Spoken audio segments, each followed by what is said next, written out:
Okay, in this lesson, we're going to be talking about basic conditions in JavaScript. This is our first lesson in conditions and conditional programming in the JavaScript language. So a condition is something that as a human, but more particularly as a student and as a child, you live with every day. Parents say things like, if you do the dishes, you can play video games. If you do your homework, you will get good grades. That word if, that's the key to a condition. When the statement right after that if is true, then the second part happens. Um, Up to this point, our programs haven't had any conditions in them. Our programs start at the top and they go straight down the list of commands and they run the same commands in the same order every time. The only thing that changes is based on the input, we might get different output because of the calculations that we're doing. Conditions are going to allow our programs to take different paths. And so it might execute one block of code in one run and another block of code in another run. And that decision is going to be based on either input or calculations or something else that happens in the program. But the condition allows us to go in different directions and execute different code. One of the most important things in writing conditions is understanding relational operators. Relational operators form a comparison between variables that produce a value of true or false.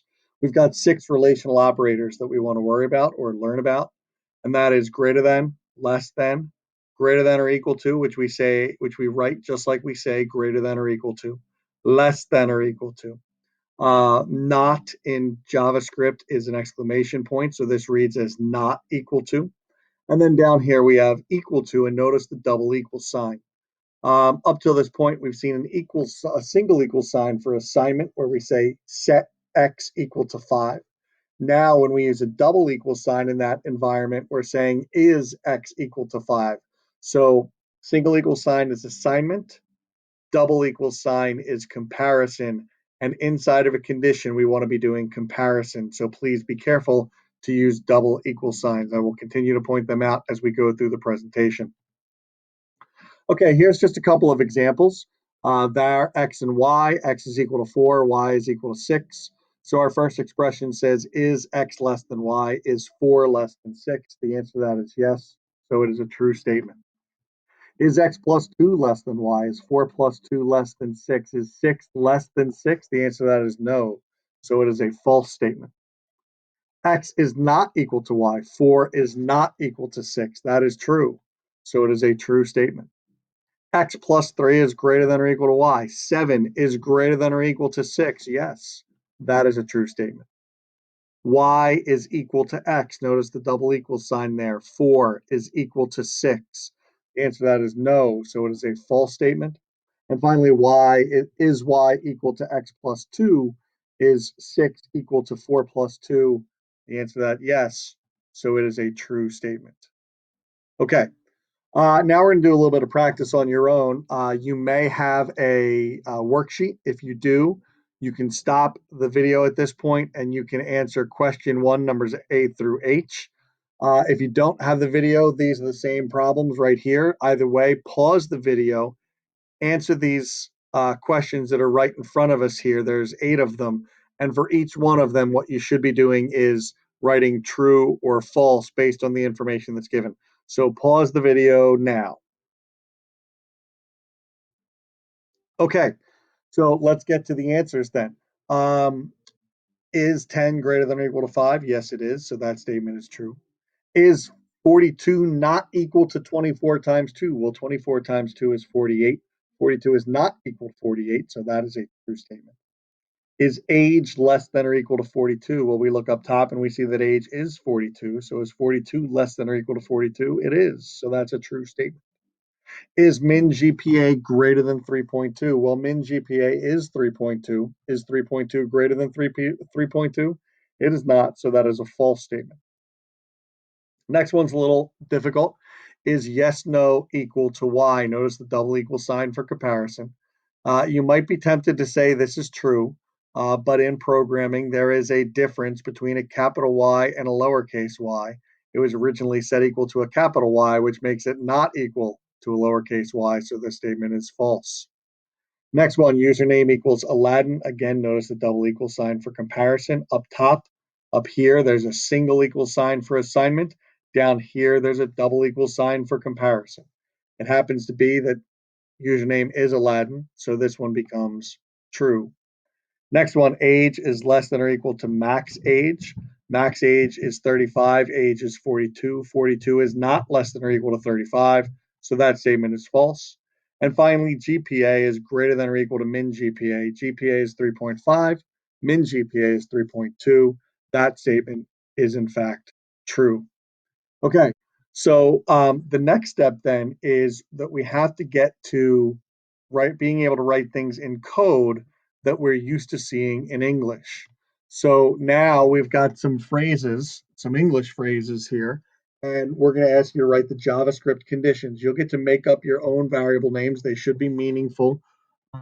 Just use, a letter A. Use a variable that is meaningful and valid in JavaScript. If you have the worksheet, this is question 2, letters A, B, C, D, and F. If you don't have the worksheet, again, it's right here in front of you.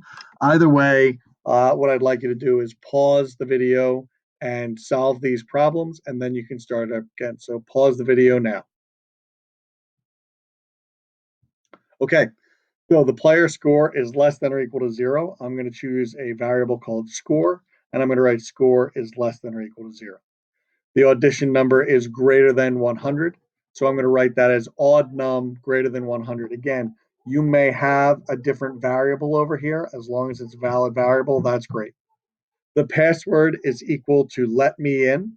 Here's what we got. Password equals let me in double quotes. Lots of things to talk about here. First off, we've got double equal sign. Second off, we've got the string, which is in double quotes. The user's choice is not equal to Q. Choice not equals Q. Notice the Q is in single quotes because it is a character. And finally, the X position of the character is less than the screen width. So I wrote XPOS less than screen width. Okay, now that we have a sense of what relational operators are and how they work and how we write them in JavaScript, let's take a look at the if statement. So a condition is, as we've just seen, is something that evaluates the true or false. In the example at the right, if you look over here, this is the start of the program. When we reach this condition, if it's true, there's this set of statements that executes before the end of the program. If we reach this condition and it's false, then we go out here and just go to the end of the program. So now we've got statements for the first time that are only running in certain executions of the program, and in other executions of the program, they're not running. And that's what this condition does for us. Based on the input or calculated values, when we reach this condition, there's some code that we might run, but then again, we might not. So a basic if statement is written with the keyword if followed by a set of parentheses. Inside so here's the keyword if followed by a set of parentheses. Inside the parentheses, we write something that evaluates to true or false, something that uses a relational operator. The parentheses are followed by a set of curly braces. And inside those curly braces, we write the conditional code. This code will only run if this statement is true. Otherwise, it will not. So this is that blue code from the previous screen. One other thing to note, please note that right here after the parentheses, there is not a semicolon. So this is the first line of code that we're writing in JavaScript that does not have a semicolon at the end of it. The code inside the curly braces has a semicolon, but the condition itself does not get a semicolon. Okay, so here let's look at this in a little bit more of a program. So we live in Pennsylvania. The driving age here is 16. What we're going to do is we're going to ask a user how old they are, and we're going to decide if they can drive. So you'll see here we're getting our input. It's going to be a number, so we are sure to parse int it. If age is greater than or equal to 16, we'll say you're old enough to drive. You should apply for a permit and do a line break. And then at the end, we're going to say the program continues. So let's start and put in the value 16. So if I enter the value 16 here, 16 is greater than or equal to 16. So I should see you're old enough to drive. You should apply for a permit. And no matter what, it should say the program continues because this line of code is outside of the condition. So when I input 16, there's my output. Our next input is going to be 25. Think for a second as to what you think that output is going to be. Okay, input 25. 25 is greater than or equal to 16. You're old enough to drive. You should apply for a permit. The program continues. Next input is going to be 14. What do you think the output is going to be when we have age equals 14? Think about that for a second. Okay. When we get an input of 14, it just says the program continues. Code that is inside of that conditional code is not going to run because 14 is not greater than or equal to 16, making the condition false, which means none of this code runs, only that code runs. All right, so that's really great that we have this if statement that gives us some conditional code. But what if I want some code to run when it's true and other code to run when it's false? So here's a new setup where I have a condition, and when it's true, I run this code, and when it's false, I run this code, and either way, I run this code down here. So we can actually break this up so that we've got two sets of conditional code before the program continues on. An if-else statement starts out just like a basic if. We use the keyword if. We write a set of parentheses. We put a condition there. We put a set of curly braces, and we write our conditional code. This is the code that runs when it's true. Then I write the word else with a set of curly braces and code inside of there. This is the code that runs when it's false. Notice there is not a condition written after the else. That else is attached to this if statement. So it does not need a condition. What happens is if this is true, we run this, and else or otherwise, we run this code down here. So let's look at this similar example, talking about the driving again. So we're going to take their age. If age is greater than or equal to 16, we're going to tell them they're old enough to drive. Otherwise, we're going to tell them how many years they have to wait. And regardless, the program is going to continue. So again, we'll go with 16. If I put in 16, what do you think the output will be? Think for just a second. Okay. When I put in 16, 16 is greater than or equal to 16. So this code runs. You're old enough to drive. This code doesn't run. This code outside of the conditional structure does run. So we get you're old enough to drive.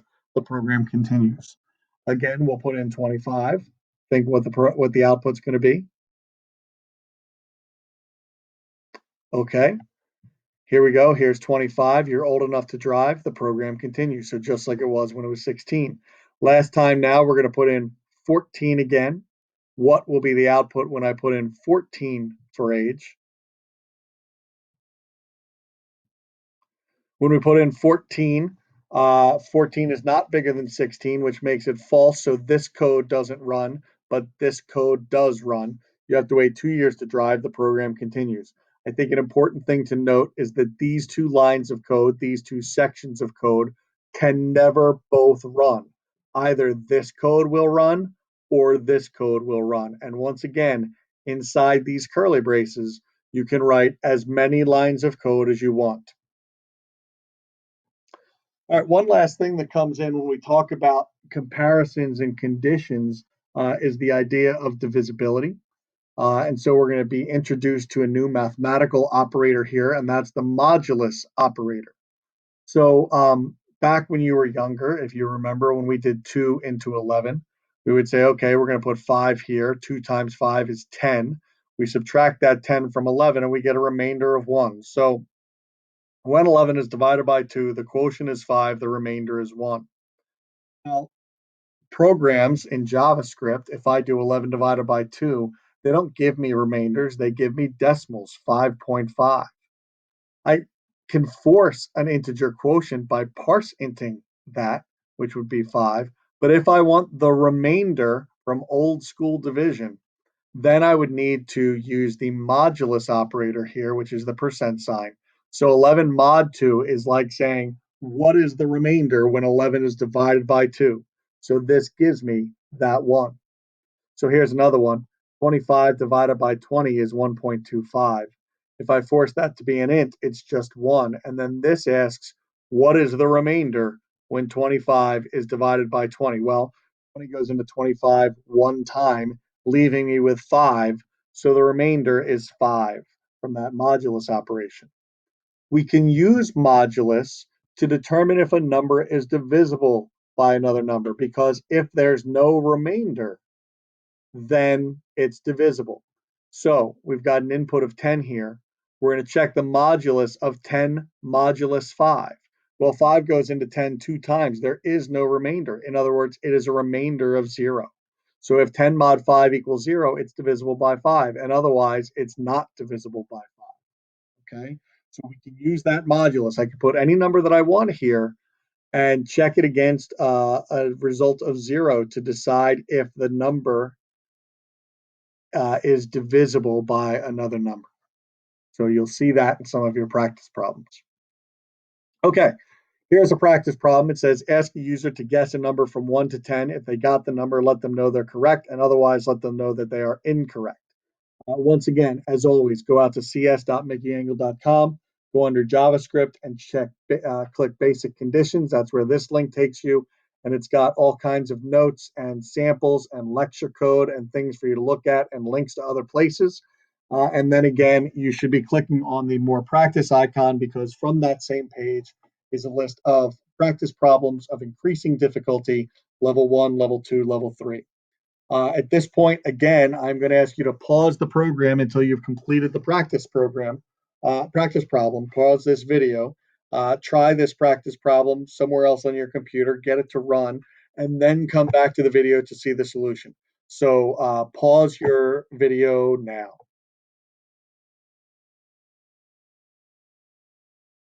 Okay, great. Let's talk about the solution to this practice problem. We're going to ask a user to guess a number from 1 to 10. If they get the number, let them know they're correct, and otherwise let them know they're incorrect.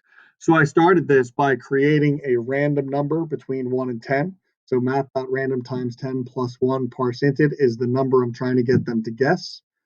Guess is their choice. So window.prompt guess a number, and I want it to act like a number, so I'm going to parse int it.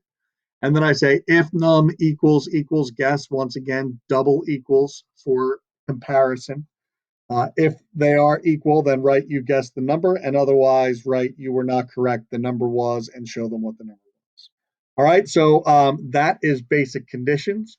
You'll need to do lots of practice problems. Conditions are incredibly important in programming, so make sure you do lots of practice problems, and good luck. We'll talk to you next time.